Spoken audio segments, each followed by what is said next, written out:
Good afternoon, everybody. I'm Kristen Spindler, Director of IncubatorCTX and a faculty member here at Concordia University, Texas. I'd like to welcome you to our virtual IncubatorCTX series with Reina Wiatt. Today's topic is the roadmap to entrepreneurial success and tips to help you over, around, and through roadblocks on your startup journey. I'm honored to introduce Reina. Reina has over 25 years experience in the fields of accounting and tax, and she serves clients through her consulting company. She's a certified public accountant and a certified management accountant. She's also an adjunct professor, the treasurer of Recognized Good Foundation, an organization that works closely with Concordia. She's a member of both the International Management Accountants and National Association of Professional Women.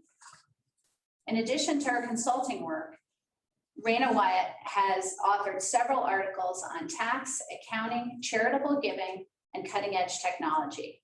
She's also a two-time LeBrand Award winner for her articles, and her 2019 article about and the accompanying case study on blockchain. She's earned a silver medal for those reports. Reina supports entrepreneurs, particularly female entrepreneurs. As March is Women's Entrepreneurship Month, we're thrilled to have Reina with us today as our speaker. The format for today's webinar will be about 40 minutes while Reina takes us through her presentation. We'll leave the rest of the hour for questions and answers.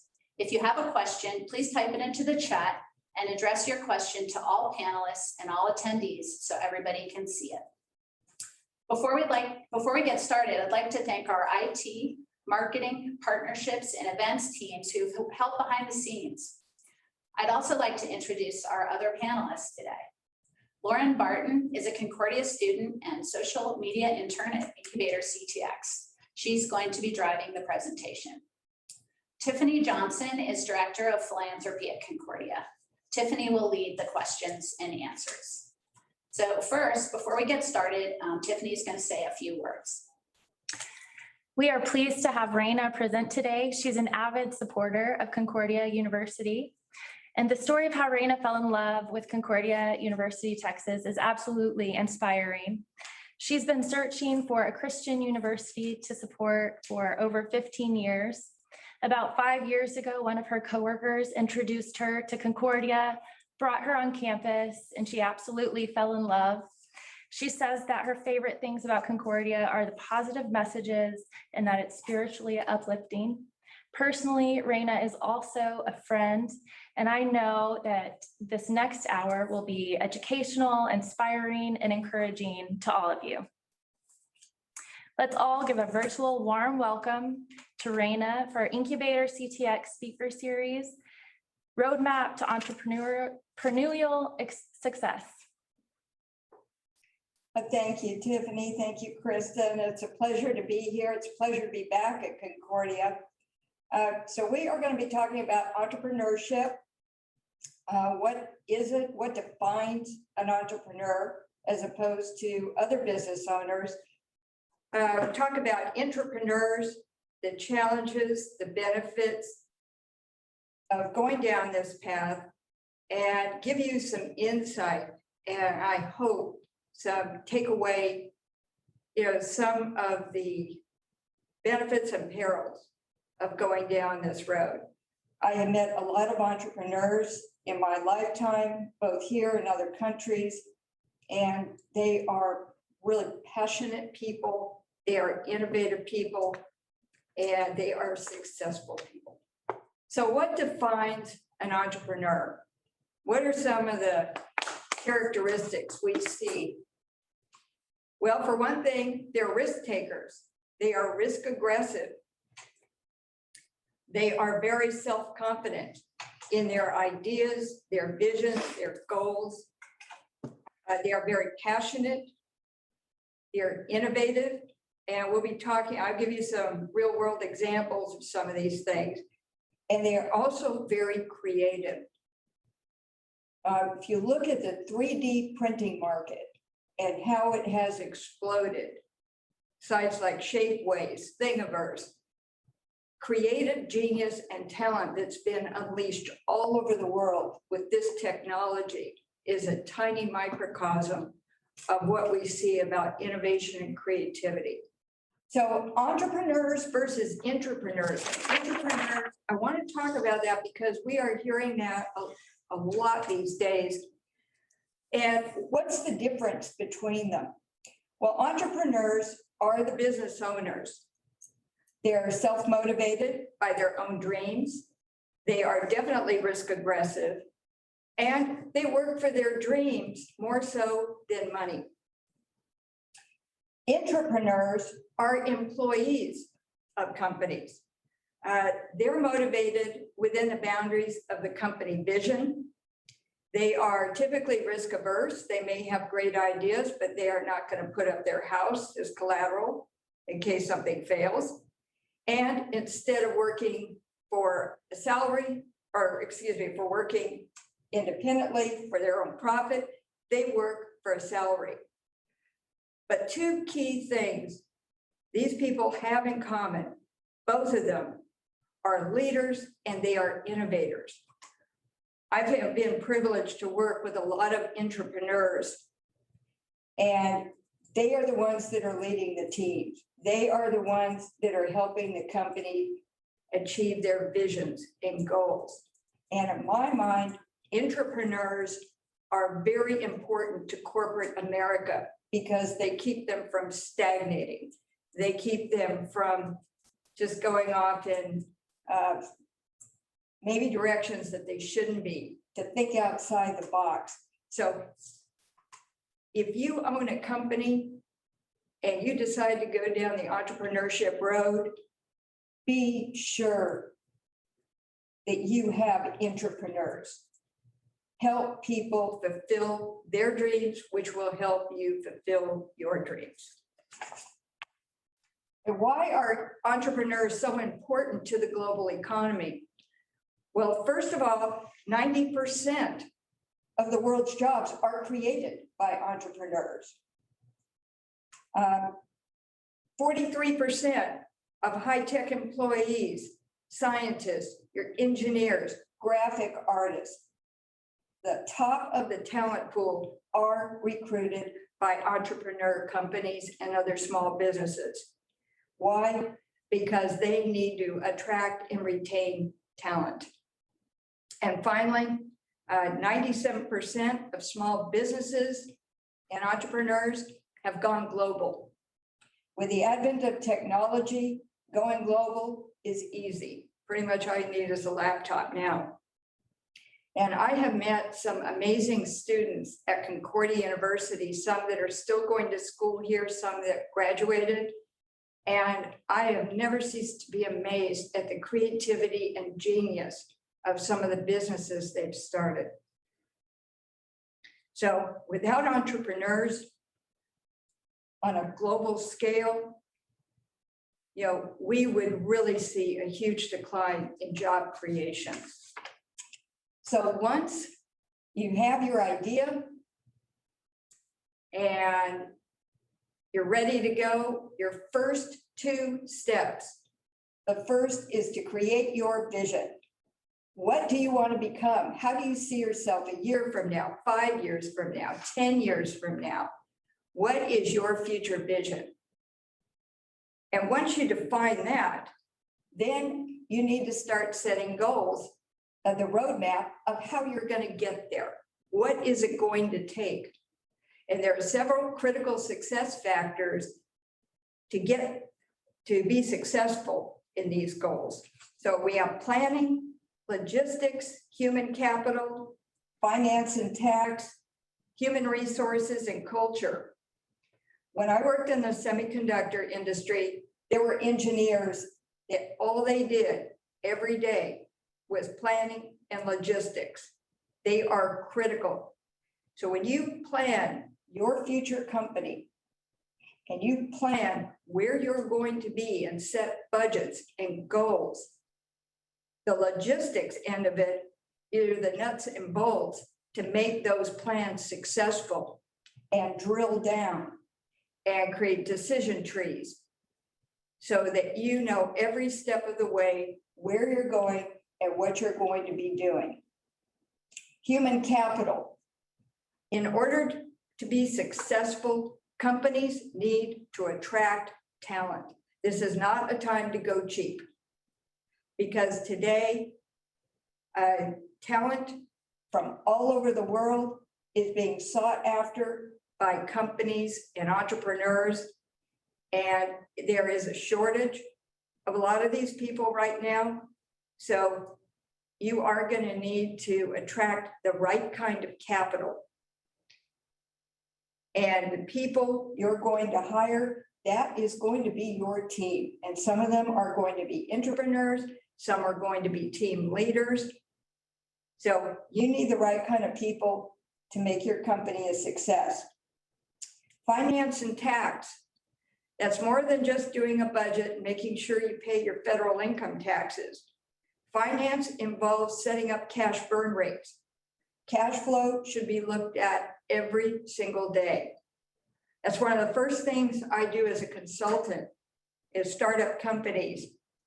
Is I ask the question, has anybody evaluated a cash burn rate? In other words, how much cash are you going to burn through every single day to keep your doors open? And a lot of people don't think about that. Taxation, property taxes, sales taxes, local licenses. There are a lot of aspects to tax.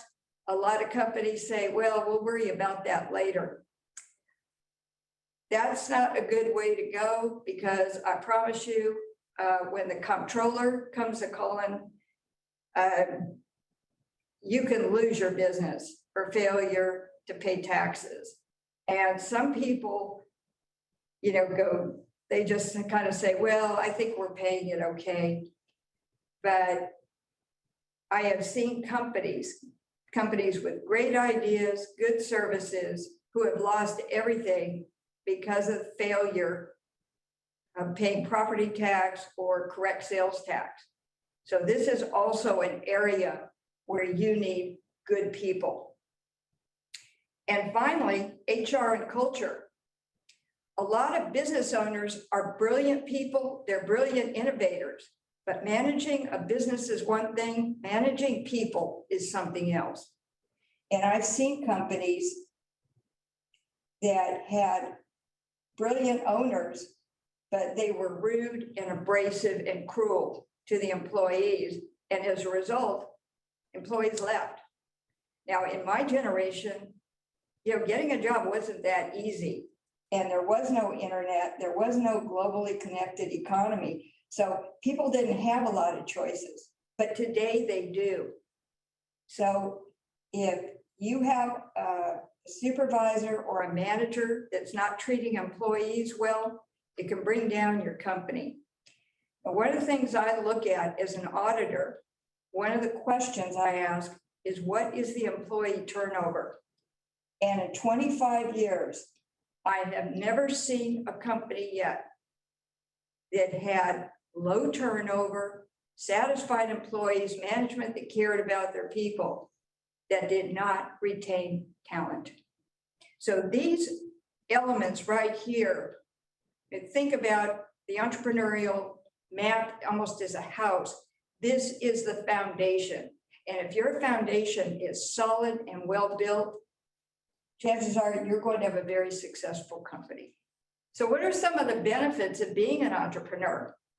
I love this graphic because entrepreneurs kind of walk their own beat. They sound to the beat of a different drum. So you get to be your own boss. You set your own hours, your own rules. You have unlimited profit potential. Anything you make, you create, trademark, patent is yours, belongs to you. And doing something you enjoy. I have met a lot of people my age who are miserable because they got locked into a dead-end job and, for insurance reasons or where their kids go to school, they're stuck with it. and they hate going to work every day. And that is not a life I want for any of you. So do something you're passionate about. When you get up in the morning, when you are excited to go to work, you're on the right track. Creativity. It gives you an opportunity to think outside the box, to be creative, to dream dreams, which is something that if you work for a salary and you have a regular job description, it's kind of hard to do. And finally, giving back to the community. I like to call that the Ebenezer Scrooge rule. In all the years I've been an auditor, and believe me, there are companies I enjoy remembering and many I have tried to forget. I have never found a company yet that ignored their employees, that ignored their community, that were successful. Because when they needed the community wasn't there for them. When they needed their employees, maybe to take pay cuts or sacrifice, they weren't there. So, you get what you give. And something about entrepreneurs, where do they get their ideas from? They get them from all different kinds of sources. They get them from their personal lives, from their work life, from interfacing with people. And some interesting examples. I don't know how many of you watch Star Trek, but in the Star Trek universe, a lot of what we saw back in the 1960s were dismissed as science fiction props. People said this could never happen. Well, in about 20 years, a lot of what we saw in Star Trek became reality. For example, the communicator inspired engineers at 3M, Motorola, to create the flip phone. 3D printers, 4D printers are all based from Star Trek. In fact, they called them the replicator. And like I said, people dismissed them. At 3M, and what about making mistakes? You think mistakes can have positive outputs? Well, there was an engineer at 3M who was tasked with creating an adhesive. So the engineer worked on it and he came up with what he thought was a successful adhesive. And he put it between two pieces of paper and he thought the paper would stick together, would never come apart. Well, it did, but something happened. He looked at it and he said, this is a potential product, because not only did the paper not tear, it stuck to the paper and it didn't destroy the printing or anything else. And that was the Post-it note. That mistake became the Post-it note. So never be afraid of creativity. And that's why pencils have big erasers. If you don't make mistakes, how are you going to learn? How are you going to grow? And sometimes mistakes can yield positive results. There are a lot of products and services we have today that originated from previously failed products that someone looked at and said, I think I can make this better. I think I found a way to make this work. So never discount mistakes, trial and error, failures, because you never know what good things can come from them. So what are some of the challenges? Well, first and foremost, poor cash flow. I have seen more businesses fail because they did not manage cash. And we talked a little bit about cash burn rate. So when you run out of cash, it's end game. There are very few alternatives and none of them are attractive. And unfortunately, in my line of work, I have seen people borrow from the wrong kind of businesses. They have borrowed from loan sharks, from the Russian mafia, and there are no happy endings to those stories. So the expression cash is king is true for a reason, because if you don't have it, it's end game. Bad marketplace timing, huge problem. Time to market is critical. Some of you may have seen the headline in the Wall Street Journal last week about AT&T selling their direct TV business. Now, by itself, that's not an impressive headline. However, one should remember that in 2015, AT&T paid $66 billion for a direct TV business. They waited till it was at the top of the market. There were already competitors undercutting it. And they decided they were going to have this super premium direct TV service and everybody was going to want it. Well, they sold it for less than $2 billion this year. And my husband worked for AT&T at the time. And a lot of people were scratching their heads trying to figure out why they did that. So timing in the marketplace and looking at trends in the marketplace is critical as a critical factor for success. New competitors, that's an area we don't have just competitors in the United States anymore. We have global competitors. A couple of examples, Texas Instruments created the pocket calculator in the 1970s, revolutionized mobile computing. Well, Texas Instrument was an international leader. And what happened was they didn't watch the marketplace and the competitors, and countries like China came out with a cheaper calculator, and Texas Instruments almost went bankrupt from trying to stay in the pocket calculator business. Every time they produced one, they took a loss. So company almost went bankrupt. So when competitors, anytime you build a mousetrap, the marketplace is going to look at it and people are going to try to build a better mousetrap for a cheaper price. So it's something to always take into account. Dysfunctional management. Now, I can't tell you the name of the company because you know it, but at one time they were called the company of last resort. So if you were at the bottom of the barrel and really had nowhere else to go, this is where you put your employment application.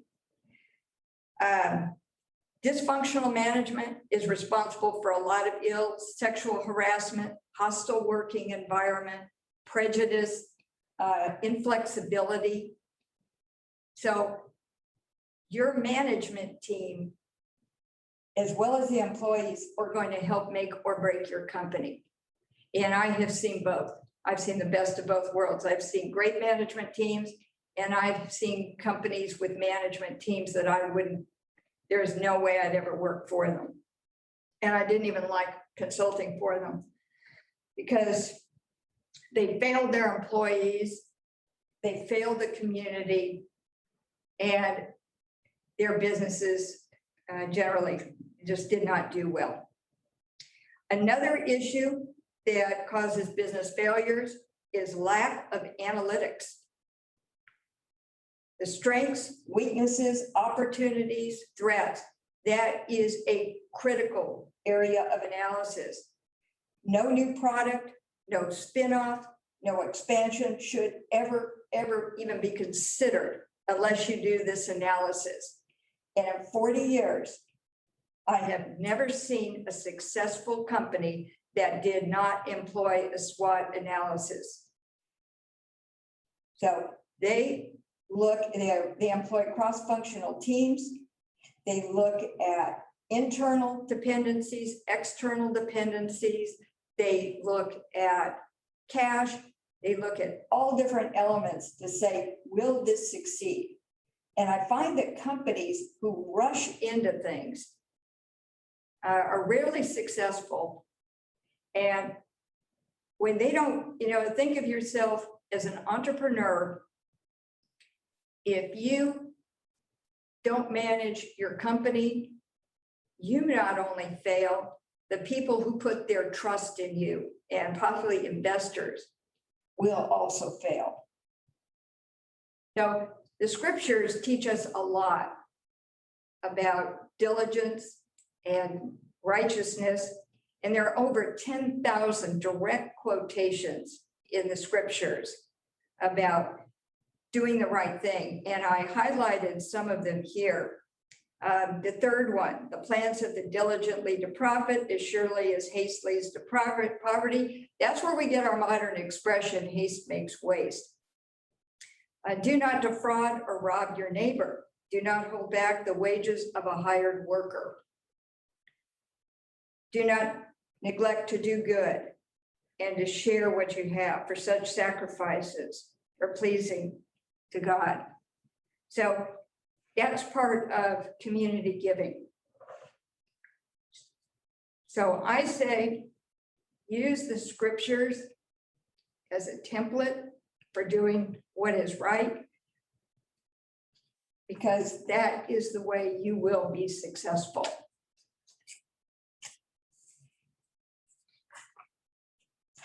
And next, some final thoughts. When things get tough, and they will, you know, I saw this and I really liked it. So when it rains, look for rainbows. When it gets dark, look for stars. Because there's always light somewhere. You just have to find it. And that concludes our presentation, and I'd like to take questions or comments. Thank you, Reina. Our first question, how many people should an entrepreneur consult with when creating a vision? That's an excellent question. It depends on what your vision is. Is it a product? Is it a service? Is your vision to be global? I'd say you should consult with industry leaders who are experts in whatever it is you're planning to do. So if you want to open up a grocery chain, I say go to consulting experts that this is all they do, because they can give you financing information, marketing information, they can give you trend analyses. Consultants pay tens of millions of dollars for demographic research, for all kinds of research, both here, domestic and global.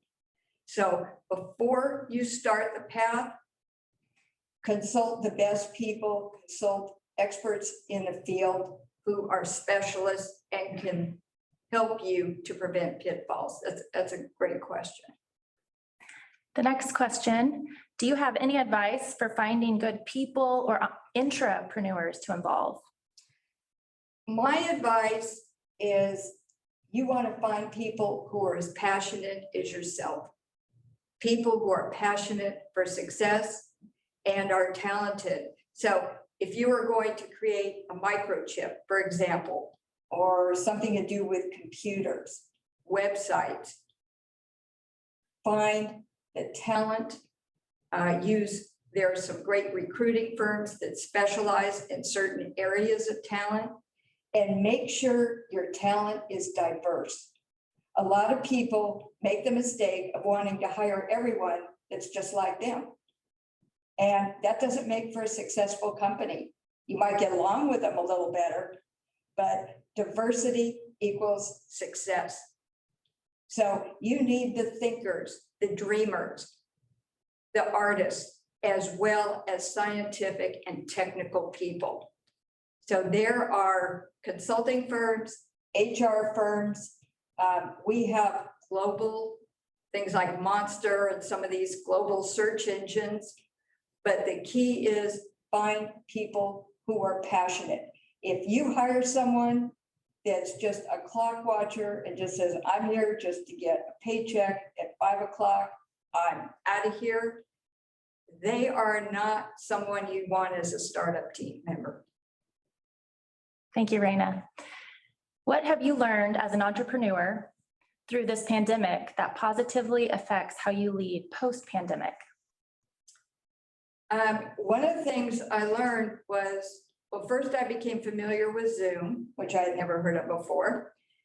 And I learned when I taught classes through Zoom, which I had never done before, I learned different ways to reach out to my students to help them learn information and be successful.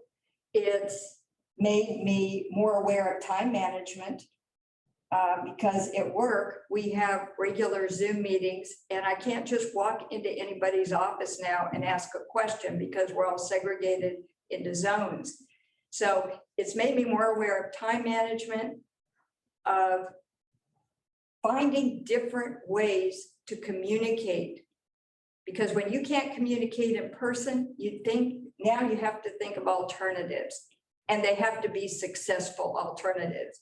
And email, texting is okay, but it's not. It hasn't helped. I think I've really done a lot better in teaching my students how to be successful and finding different ways to communicate with them since we're not in a classroom together. Thank you, Reina. That concludes our questions. Oh, one more. What advice do you have for students who want to be entrepreneurs? Should they begin their startup immediately or work for someone else first? I would advise you, if you're just starting out, I think it would be better experience if you work for someone, because first of all, you're going to see company cultures. You're going to see what you like and what you don't like. And it'll help you optimize your own business. You can create a model. You can look at what's around you and say, here's what I like, here's what I don't like, here's what I think I can make better. And from financial security, building up capital, I would recommend that you work for somebody in the field. The other thing it's going to help you do is decide if this is what you want to do long-term. You know, when I was going to college, I already had an idea in mind of what I was going to major in and what I was going to do. And when my field closed up and there just weren't a lot of job opportunities, I had to go to a plan B. And some people graduate from college and say, I'm going to be an attorney or I'm going to be a CPA. And then they get into the field and they discover they've lost their passion for it. They've figured out this was not the career path I should be in. So before you invest a lot of money and personal risk, I would say stick your toes in the water, work for someone in that field so you can decide if it's what you really want. Thank you. How do you know if a business idea is worth taking the risk for? Sometimes you don't. Again, if you have a business idea, get professional assistance to decide if it's going to work or if it's even feasible. You know, some ideas are great, but they are not financially feasible. And if you do something like that, like TI did, and every time they made a pocket calculator, they were losing money, then you won't be successful. So it's a risk, but if you get the right kind of information, elicit information, talk to experts, talk to people who are in the field, find out if it's financially feasible to engage in. Of all of your tips, what is your number one tip for entrepreneurs? I think my number one piece of advice is a business is a reflection of yourself. So how you treat people, how you conduct business, how you do everything is a reflection of you. So you have to look in the mirror and decide what my vision and what I want to be and how I want to treat people it's got to be positive. It's got to be something you would expect the way people should treat you. Thank you. All right, now here's a question from somebody who says that their family might not be as passionate about a business idea as they are. So have you ever come across that being an issue, and how to overcome if personal network isn't necessarily supportive? Yeah, and that happens, especially, you know, I've seen people who came from a long line of doctors or, you know, merchants or whatever they were. And a child says, you know what, I want to be a shipbuilder. I want to do something completely off the grid from what the family does. Or I want to be an actor. I knew a lot of people in the entertainment industry, and most families look at that and say, you got to be kidding. So yes, you certainly can't get pushback. What you have to ask yourself is, these are people who love you. Ask yourself why they're not passionate about it. Do they have legitimate concerns, or do they have legitimate feedback? But if it's, you know, it's your life, you have to live it. And if they support you, that's great. But you have to be confident enough to know to find out if you can be a success. Because wouldn't it be awful to look back and say, what would have been if I had just tried it? And sometimes when we try things, we're not always successful. I've tried things and I wasn't successful. But I would hate to look back and say, I wish I had at least tried it. I wish I had at least made an attempt, an effort. And those are regrets that you don't want to have. Is there an emerging trend that you see in the marketplace? Yes, technology, 3D printing, 4D printing, quantum computers. At the turn of the century, it took almost 50 years for knowledge to double. When I was growing up in the 1950s and 60s, knowledge was doubling every 10 years. Today, in the span of an hour that we're going to be discussing entrepreneurship, knowledge has already doubled. So the pace and the speed that knowledge is doubling on a global scale, and how technology is moving with those trends and with knowledge, makes it more important than ever to be cognizant and do your due diligence and make sure that when you want to set out on a path, that you have the correct information to go forward. Because things are moving so fast, at a blink of an eye, you know, things change. Not just in this country, but other countries. And one of the trends we have to look at, particularly as manufacturers, is what's happening on a global scale. We can have the greatest product or service, but if we can't produce it competitively based upon what the marketplace is doing and how technology is changing the whole face of manufacturing, then we didn't do a good feasibility study. So with the speed of technology, with the pace of change, it's more important than ever than to tap into trends and make sure you have the knowledge base to be successful at whatever it is you want to do. Thank you, Reina. Can you tell us about patents and trademarks? How important is protecting your intellectual property? Yes, I am an intellectual property holder, and I can assure you that one of the foundations of a good business is you must protect it. For example, I've seen a lot of companies create marketing materials with cute little logos and jingles and websites, and they have not protected any of their intellectual property. You need to protect your intellectual property from industrial espionage. When I worked in the semiconductor industry, there was a country in the Far East that created a fake website. They were eliciting information from engineers, and unfortunately, some of them responded, and the company lost close to $1 billion because of lost patents.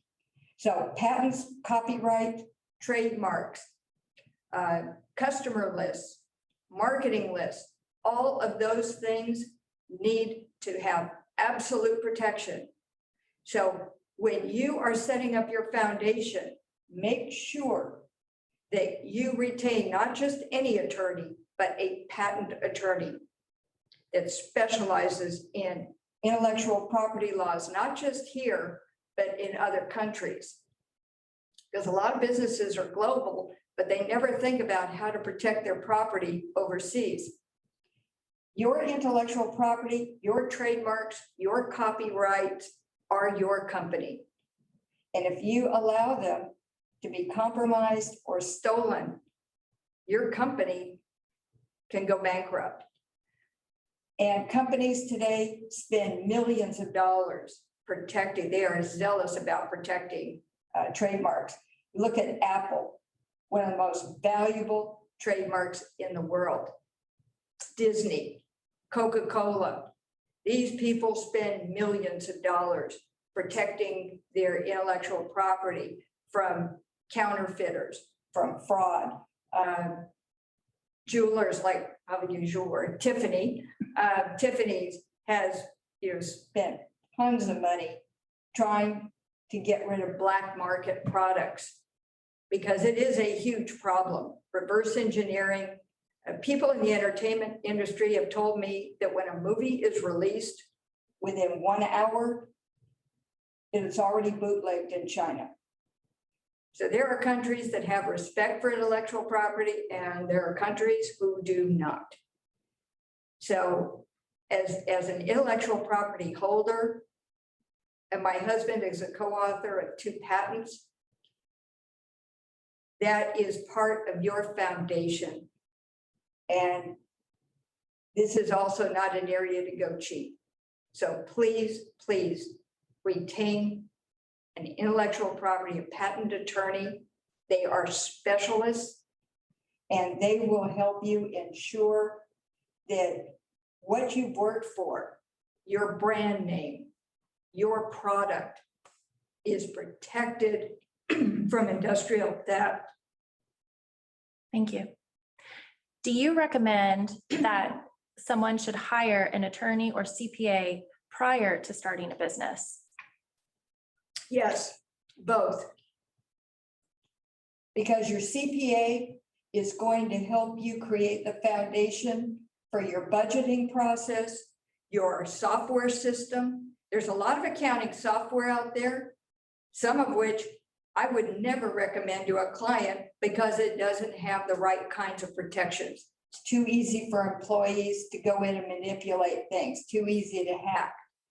And you should have an attorney because your first tax return, I don't want to digress too much into the Internal Revenue Code, but a lot of companies don't realize there are some critical federal tax laws for startup companies, for first-year companies, that they have to do certain things on their return.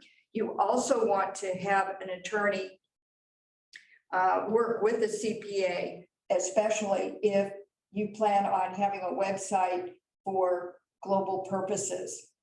But yes, you should have both on retainer before you even start, because if your accounting structure is weak, that means your internal controls are weak.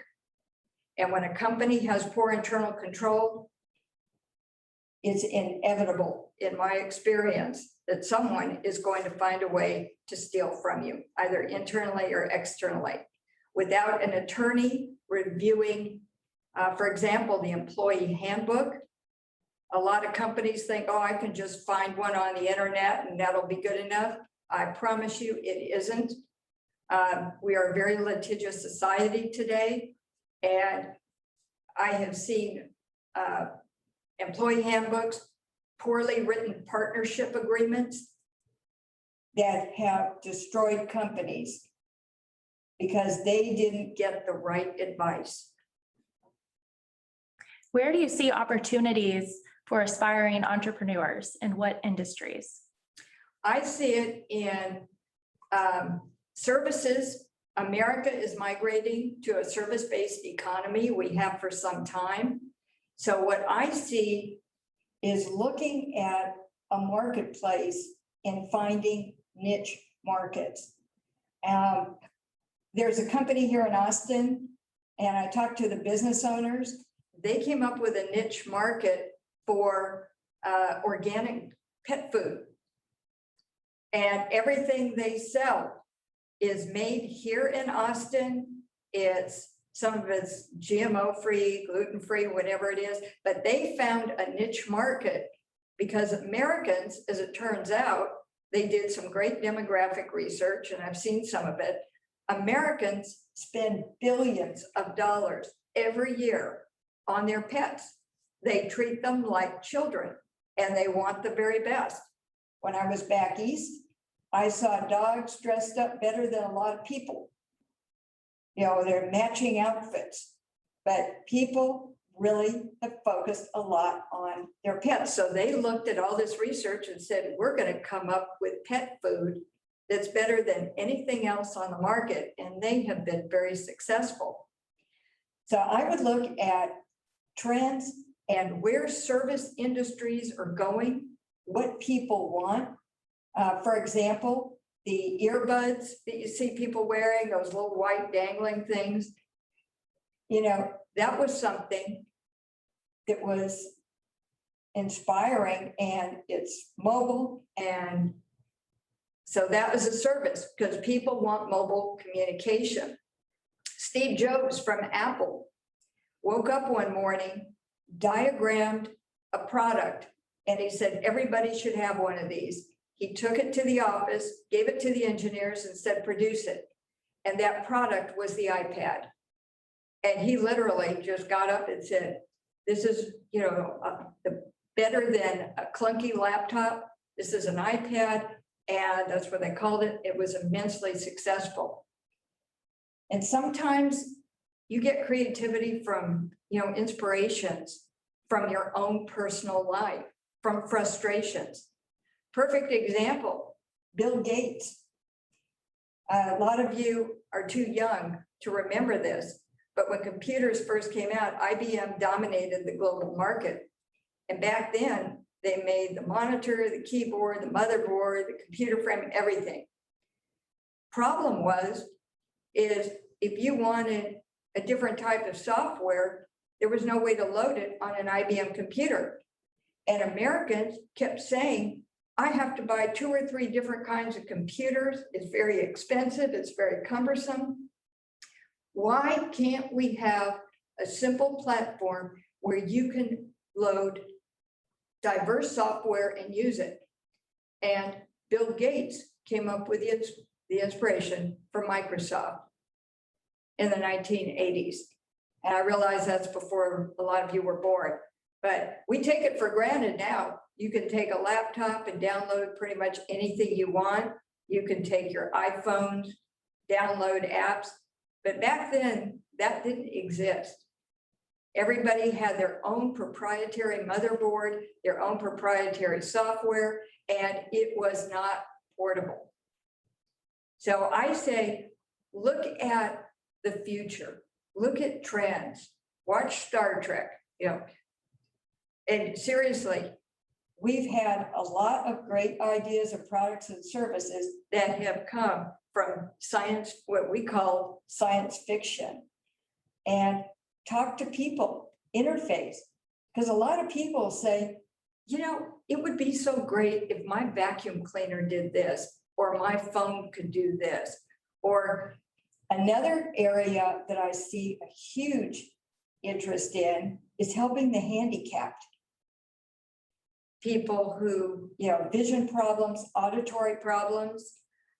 There was a young student in high school that patented the crosswalk, the speaking crosswalk.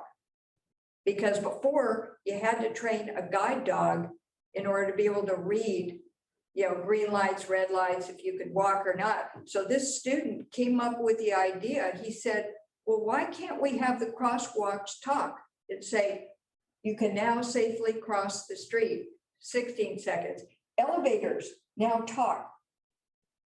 So developing niche markets for things like that is still a growing field.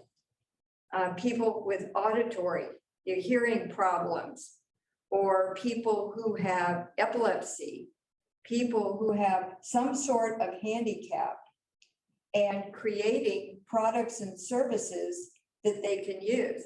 I saw a type of computer that this person was paralyzed. I believe he was a quadriplegic. And a computer was developed by voice command that he could use his eyes and move things around and move a mouse around. So there are a lot of interesting niche markets out there. Thank you, Reina.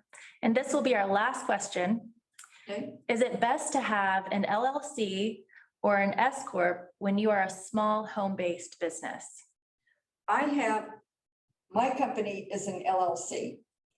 I like LLCs for two reasons. One, because it stands for limited liability corporation. So you have all the benefits of a personal business, but you also have limited liability. So if Wiatt Consulting Services goes bankrupt, then no one is going to be able to attach my personal savings account. SCorps are different. So my personal PCs, you see a lot of doctors and lawyers now that are all filing PPCs because of that reason, to shield their personal savings and their personal property from being sued. Thank you.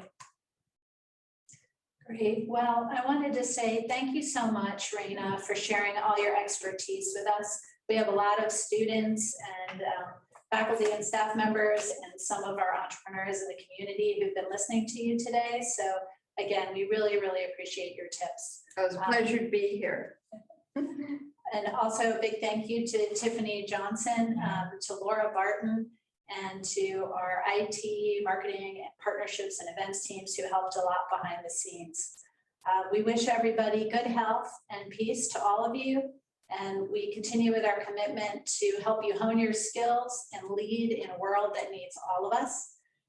Please let us know how you like this webinar. We welcome your feedback, your ideas, and your inspiration.